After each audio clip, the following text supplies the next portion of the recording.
अस्सलाम वालेकुम नाज़रीन, हाईटेक न्यूज के खबरनामे में आपका खैर मकदम है। मैं हूं नेहा खान। नजर डालते हैं आज की अहम खबरों पर। ओडिशा की गांजा लेडी डॉन गिरफ्तार। ओडिशा की ड्रग माफिया की मलिका संगीता साहू और गीता साहू को तेलंगाना की स्पेशल टास्क फोर्स एसटीएफ ने गिरफ्तार कर लिया। वो तेलंगाना में मंशियात के 5 मुकदमात में मुलविस थी, जिसमें धूलपेट और सिकंदराबाद में गांजा सप्लाई के बड़े ऑपरेशन भी शामिल हैं। इंस्टाग्राम पर मशहूर कुन वीडियोस पोस्ट करने के लिए मशहूर संगीता 4 सालों से खुफिया तौर पर गांजे का थोक कारोबार चला रही थी, जो बैन रियासती सप्लायर्स के साथ मुआहदे करती थी। इन्फोर्समेंट डायरेक्टोरेट ने एक खसूसी टीम ओडिशा भेजी, जिसकी क़यादत नंदयाल अंजी रेड्डी कर रहे थे, ताकि उसे मुकामी पुलिस की मदद से कालीकोट से पकड़ सके। इससे कबल उसे 2022 में सिकंदराबाद रेलवे पुलिस ने हैदराबाद में गांजा स्मगल करते हुए गिरफ्तार किया था। Commissioner task force south east zone team ने सईदाबाद पुलिस के साथ मिलकर 2 आदी मुजरिमों को गिरफ्तार किया है, जो घरों में चोरी की वारदात अंजाम दिया करते थे और सईदाबाद पुलिस स्टेशन के हदूद में एक घर में चोरी के मरतकब पाए गए। उन दोनों के खिलाफ तवील अरसे से ज़र-इल्तवा 5 मुकदमात हैं और इन अफराद की शनाख्त हबीब मोहम्मद उर्फ छोटू और उम्र 37 साल प्लम्बर का काम करने वाला और ग्रीन सिटी शाहीनगर का साकिन बताया गया। इसके अलावा और एक मज़ीद अफराद हबीब अली वल्द हबीब हुसैन मरहूम 49 साला डेली वेज लेबर बताया गया, जो कि सुल्तान शाही मुगलपुरा का रहने वाला है। एमडी लाइन से शातम तालाब के पास एक शख्स बोर मारकर वाटर टैंकर्स के जरिए पानी बेच रहे हैं, जिससे बस्ती वालों को बोर सूख गए हैं। बस्ती वालों का कहना है कि इनके बोर की वजह से इन लोग के बोर सूख गए हैं। बस्ती वालों का कहना है कि वो लोग इन्हें धमका रहे हैं। बस्ती वालों ने मुकामी रुकन असम्बली कौसर मोइनुद्दीन से मसले को हल करने की अपील की है। मेरा नाम फरीदा है। वो लोग हमारे साथ बहुत वल्गर लैंग्वेज भी यूज़ कर रहे। दूसरे दिन जैसा आदमियाँ जाके पूछे तो वो मकानदारी यूज़ कर रहे। उनका नाम इकबाल कुछ है, एग्जैक्टली पूरा नाम तो नहीं मालूम है हमारे को। वो तो हम लोग जो आके हम लोग एक अच्छी तरीके से पूछे तो हम लोग ऐसी धमकियां दे के बात कर रहे हो। हम लोग पूरे लीडरों से मिले हुए, लीडरों से काम करा लेते हैं। जो ऑफिसर को बोलना है, जो पीएस को जाके कंप्लेंट करना है, जिसको बोलना है उनको बोलो, हम लोग सुनने वाले नहीं है, ऐसी बात करें। और दूसरे दिन जो ये यहाँ पर हम लोग तो बोले कि क्यों ये बस्ती के आदमियाँ मर गए क्या, जो बेवा औरतों के बजाय लड़ने के लिए, ये कोई बात होती है? ऐसी बात करते हैं लोग। ये यहाँ पर जिनके मकानदार बोले कहते। आप लोग पीएस में गए थे? हाँ, हम लोग पीएस में भी गए, कंप्लेंट गए, गोलकोंडा पीएस। वहाँ पर कंप्लेंट रजिस्टर कराए, कल बुला के बात करते बोले, और हम लोगों को लोग कुछ से भी एक सोल्यूशन निकाल के देते बोले। अब आप लोगों का ये है कि मुतालिबा आप लोगों को पानी नहीं आ रहा, वो लोग बिल्कुल नहीं आ रहा। हमारे पास बल्दिया का पानी का पहले ही प्रॉब्लम है। बल्दिया का पानी हमारे पास नहीं आता है, गवर्नमेंट का पानी नहीं आता यहाँ पर। यहाँ के लीडरों को भी मालूम है वो पानी नहीं आता बोल के। कितने मकान है यहाँ पर? तकरीबन 100 मकानों के ऊपर है पीछे गली में। अब सामने में फ्रंट में तो है 50-60 तो आराम से मिल जाएंगे आपको। ये सिर्फ हमारे यहाँ पर इतने स्पीड गाड़ियाँ जा रहे, कम से कम 50 गाड़ियाँ तो आने जाने में। उनके गाड़ियाँ लगे, बस्ती के गाड़ियाँ तो कहाँ है? टैंकरा। बस्ती की गाड़ियाँ तो एक भी नजर नहीं आएंगी आपको, खाली टैंकरा नजर आएंगे, उधर से इधर, इधर से उधर। और दूसरी बात, हमारे पास ये बस्ती में ज़्यादा बोरिंगा नहीं है, होंगे तो 4 से 5, लेकिन हम लोग पूरे बस्ती के लोगों को देते। आप आके एक बार पीछे इंक्वायरी करिए, 50 से 60 मकाना है जी। कितने टैंकर पानी जाता है? नहीं बोले तो भी 40 से 50 आराम से जाते। हाँ जाते, आराम से जाते। और आप एक बार बस्ती में आके चेक करिए, यहाँ है 3-4 बोरिंग, लेकिन सबको पानी का इंतजाम होता है। जब बल्दिया का नल नहीं आया, अब हमारे पास नहीं आएंगे तो उन लोगों को कहाँ से देंगे? आप एक को नहीं, 40, 60, 70 मकानों के पानी खींच लीजिए। जैसा आप कुछ तो भी हम लोगों को देखिए, वो बहुत ज़्यादा। और सबसे बड़ी बात, ये मीडिया को हम लोग पीएस में जाएं, उनकी वल्गर लैंग्वेज है, जो उन्होंने बदतमीजी से बात करे हम लोगों से, और लेडीज लेवल की इज्जत भी नहीं दी। और उन्होंने इतनी वहाँ से लेके यहाँ तक, ये रास्ते तक आते हुए, जो उखाड़ना है उखाड़ लो, जो एमएलए को बोलना है, जो लीडरों को बोलना है, जो ऑफिसर को बोलना है, जो पीएस में जाना है, ये तरीका है बात करने का लेडीज से। उन लोगों की प्रॉब्लम है, वो लोग भी लेटर दिए लिख के एमएलए साहब का ने भेजा है, ईद के बाद करते बोले, लेकिन ईद तक हम लोग कब तक इंतजार एक दो बोर करेंगे? सूख गए गली में, अब और कितने बोर सूख चलो जेंट्स आके पूछे भी नहीं, वो लोग 3 से 4 बार गए, वो लोगों को बातें करके भी नहीं, ये लीडर से मिला हुआ हूँ, जो कर लेना है कर लो।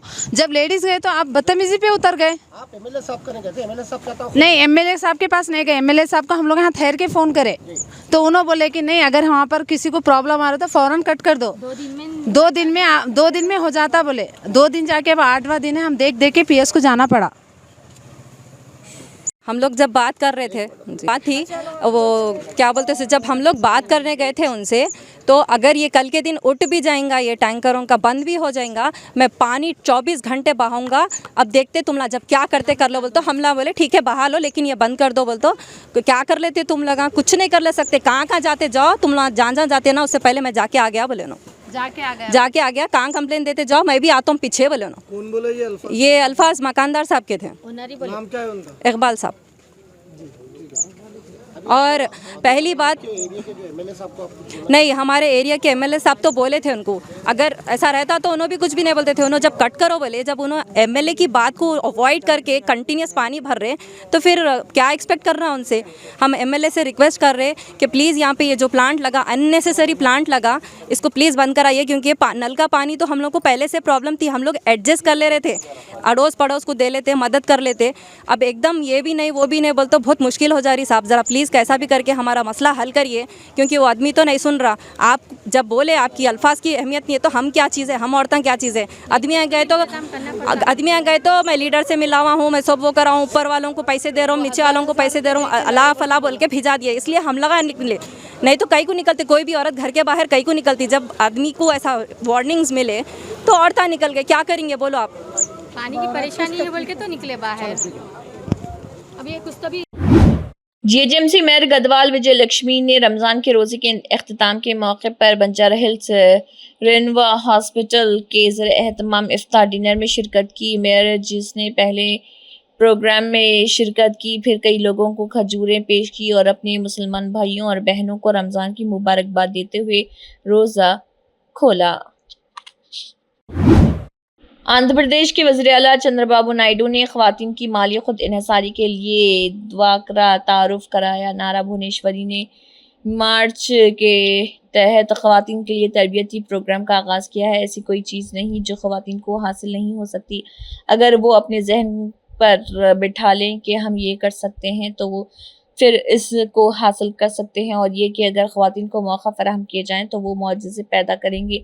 उन्होंने कहा है कि सीएम चंद्रबाबू नायडू ने ख़वातीन को अपने पैरों पर खड़ा करने और माशी तौर पर मजबूत बनाने में मदद देने के लिए DWACR का क़याम अमल में लाया, और मखलूत हुकूमत ख़वातीन को कारोबारी बनने में मदद के लिए तमाम इक़दाम कर रही। नारा भुवनेश्वरी ने कुप्पम में एलिप के ज़रिए एहतमाम ख़वातीन के लिए 6 रोज़ा तरबियती क्लासों का इफ्तिताह किया। इस मौके पर उन्होंने ख़वातीन से बातचीत की। आंध्र प्रदेश के वज़ीर नारा लोकेश के लिए एक ही पैगाम, अपने आज़ा का त्याग करें, दूसरों को जान दें। वज़ीर नारा लोकेश ने अपने खर्चे पर एक खसूसी तैयारे और ग्रीन चैनल का इंतज़ाम किया ताकि दिल की मुंतकली हो। ब्रेन डेड खातून नेचेरू कोरी सुषमा ने तिरुपति में अपने आज़ा दूसरे शख्स को अतिया किए। रमेश अस्पताल आज़ा अतिया करने वाले और वसूल कुनिंदा के अहल खाना ने वज़ीर के ज़रिए दिल की मुंतकली के लिए जी रमेश का शुक्रिया अदा किया। वज़ीर नारा लोकेश बर वक्त जवाब देने वाले दिल के साथ एक के आज़ा और दूसरे की ज़िंदगी अतिया करेंगे, कहा। रमेश अस्पताल के अहल खाना और डॉक्टरों ने तालीम और IIT के वज़ीर नारा लोकेश का शुक्रिया अदा किया। उन्होंने न सिर्फ अपने खर्च पर हार्ट ट्रांसप्लांट के लिए खसूसी तैयारे का इंतज़ाम किया, बल्कि ग्रीन चैनल के लिए रास्ता भी हमवार किया। आंध्र प्रदेश में नारा भुवनेश्वरी ने कुप्पम में इंडियन बैंक की शाख का इफ्तिताह किया। नारा भुवनेश्वरी ने कहा है कि सीएम चंद्रबाबू नायडू ने ख़वातीन को माली तहफ़्फ़ुज़ फराहम करने के लिए द्वाकरा क़ायम किया, और ख़ास तौर पर ख़वातीन की माली तरक्की के लिए इंडियन बैंक की शाख खोली गई है। एसआरजी ने गजामुखा युद्ध के ज़रिए एहतमाम लगाए गए सरमाई कैंप का इफ्तिताह किया।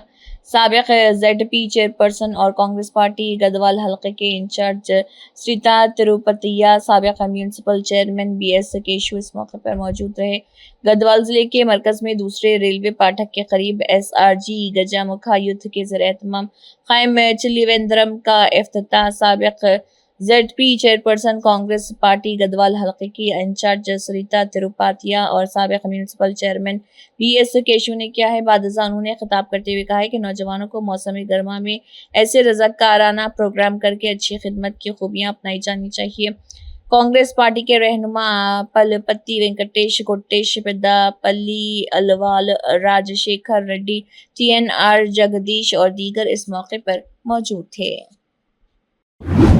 श्रीकाकुलम हलके के कानून साजों ने कहा है कि मौजूदा हुकूमत तालीमी निज़ाम को मजबूत बनाने के लिए 4 जहती तालीमी पॉलिसी को नाफिज करेगी, जिसमें पिछली हुकूमत की जानिब से मुतारिफ कराए गए 117 जीओज़ को मनसूख किया जाएगा। गुन्नू शंकर ने इन बातों का इजहार किया। गाड़ा मंडल में एमडीओ ऑफिस में असातिज़ा के साथ मीटिंग का इनेकाद किया गया। मीटिंग से खिताब करते हुए एमएलए ने कहा है कि 4 किस्म के तालीमी निज़ाम के जरिए तालीम के इनेकाद के लिए एक मनसूबा तैयार किया गया है। फाउंडेशन कोर्स, बुनियादी प्राइमरी, मॉडल प्राइमरी और हाई स्कूल तालीमी निज़ाम और इस किस्म के तालीमी निज़ाम के अच्छे नताइज बरामद होंगे। उन्होंने कहा है कि इन 4 तरीक़ों से स्कूल टीचिंग और निज़ाम तालीम में तब्दीली आएंगी, जिससे तालीमी निज़ाम में तब्दीलियाँ आएंगी। पोलावरम प्रोजेक्ट से पानी छोड़ने से पहले बहाली मुकम्मल। पोलावरम प्रोजेक्ट दिसंबर 2027 तक मुकम्मल होगा और बेघर होने वालों के खातों में 829 करोड़ रुपए बराह रास्त एनडीए हुकूमत को जाते हैं। हमारी हुकूमत झूठ बोलने वाली नहीं, जो कहती है वो करती है। पिछली हुकूमत में कोई ऐसा नहीं था जिसने आपकी परवाह की। हम हर उस शख्स को मुआवजा फराहम करेंगे जो अहल हैं, आमदनी और मियार ज़िंदगी बढ़ाने के इक़दाम करेंगे। वज़ीर आला चंद्रबाबू नायडू के तहत सख्ती से मुलाकात करते हुए उन्होंने कहा है कि सीपी हुकूमत पोलावरम प्रोजेक्ट एपी की ज़िंदगी का खून है। हुकूमत की जिम्मेदारी है कि वो बेघर अफराद को इंसाफ फराहम करे, जिन्होंने इस मंसूबे के लिए अपना सब कुछ कुर्बान कर दिया। तेलंगाना में मजीद खेलों के मुकाबले। तेलंगाना का मकसद मुस्तकबिल के चैंपियंस तैयार करना है। इन बातों का इजहार शिवसेना रेड्डी ने किया है। शिवसेना रेड्डी ने कौमी कराटे मुकाबलों का आगाज किया। वज़ीर आला की मौजूदगी में तेलंगाना स्पोर्ट्स अथॉरिटी के चेयरमैन शिवसेना रेड्डी ने कहा है कि हुकूमत तेलंगाना मुस्तकबिल के चैंपियनों को तैयार करने के अमल में मुख्तलिफ खेलों के प्रोग्रामों को डिज़ाइन कर रही। गच्चीबौली इंडोर स्टेडियम में होने वाले इस चौथे क्यू नेशनल कराटे चैंपियनशिप 2025 मुकाबलों का इफ्तिताह किया गया। इस मौके पर उन्होंने कहा है कि अफसोस की बात है कि जहां छोटे ममालिक ओलंपिक्स समेत कई बैनुल-अक़वामी मुकाबलों में तमगे जीत रहे, वहीं 1.3 अरब की आबादी वाला भारत मेडल की दौड़ में पीछे है। उन्होंने कहा है कि रेवंत रेड्डी की हुकूमत खेलों को आला तरजीह दे रही, जिसका मकसद खेलों की बेमिसाल तरक्की को हासिल करना और तेलंगाना के खिलाड़ियों को बैनुल-अक़वामी सतह तक पहुंचने के काबिल बनाना है। आदि मंजुला रविंद्र रेड्डी ने हनुमान दीक्षा सोमोला भिक्षा प्रोग्राम में हिस्सा लिया। साबिक कानून साजों ने बांसवाड़ा कांग्रेस पार्टी के इंचार्ज एनुगु मंजुला रविंद्र रेड्डी ने इब्राहिमपेट में वेंकटेश्वर स्वामी मंदिर के करीब मुनक़दा हनुमान दीक्षा सोमोला प्रोग्राम में शिरकत की और बांसवाड़ा के मांजापू गांव में खुसूसी परफॉर्म किया। इस प्रोग्राम में साबिक मुश्तरका रियासती एमपीटीसी फोरम के सदर यल्लमा नचली श्रीनिवास राव, बांसवाड़ा मार्केट कमेटी के चेयरमैन वजीर अंजवा गणेश, मंडल सदर नंदू पटेल, एएमसी के साबिक चेयरमैन पाता बाल कृष्णा, कामारेड्डी जिले फिशरीज के चेयरमैन सत्यनारायण, यूथ कांग्रेस मंडल सदर भानु नवीन रेड्डी, हनुमाजीपेट वेंकट और दीगर मौजूद थे। इसी के साथ हाईटेक न्यूज खबरनामा इख्तिताम को पहुंचता है। अल्लाह हाफिज।